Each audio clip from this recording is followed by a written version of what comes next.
Step by step improvement. You want us to believe that?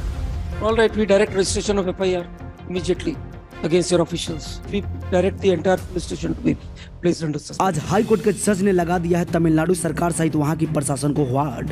दोस्तों, मनीष कश्यप को मदुरई के जिस जेल में रखा गया है, आज उसी जेल के जेलर सहित कई पुलिस कर्मियों को हाई कोर्ट के जज ने कर दिया है सस्पेंड। इस बात की खबरें जानकर मनीष कश्यप के समर्थकों में थोड़ा उत्साह जगा है। आखिर क्यों हाई कोर्ट के जज ने कई तमिलनाडु पुलिस कर्मियों को सस्पेंड किया है, बताएंगे पूरी खबरों की जानकारी हम इसी वीडियो में। इससे पहले इस चैनल को सब्सक्राइब कर बेल आइकन घंटी को दबाना ना भूलें। दोस्तों, आप सभी को पता है कि तमिलनाडु सरकार मनीष कश्यप को मदुरई जेल में 4 महीनों से बंद रखा है, लेकिन मनीष कश्यप के एक नए वकील ने तमिलनाडु सरकार सहित वहां के पुलिस कर्मियों के ऊपर एक ऐसा फाइल हाई कोर्ट में पेशी किया। तुरंत तमिलनाडु सरकार सहित वहां के पुलिस कर्मियों से वीडियो कॉन्फ्रेंसिंग के माध्यम से सवाल जवाब हुआ कि आप मनीष कश्यप को किस एविडेंस पर गिरफ्तार करके जेल लाए हैं, मनीष कश्यप को किस एविडेंस पर देशद्रोही साबित कर दिए हैं और देशद्रोही साबित कर NSA लगा दिए हैं। हाई कोर्ट के जज के द्वारा ये सवाल जवाब करने के बाद तमिलनाडु पुलिस कर्मियों की बोलती बंद हो गई, जिसके बाद जज ने तुरंत सस्पेंड कर दिया और मनीष कश्यप पर लगा NSA को भी हटा दिया है।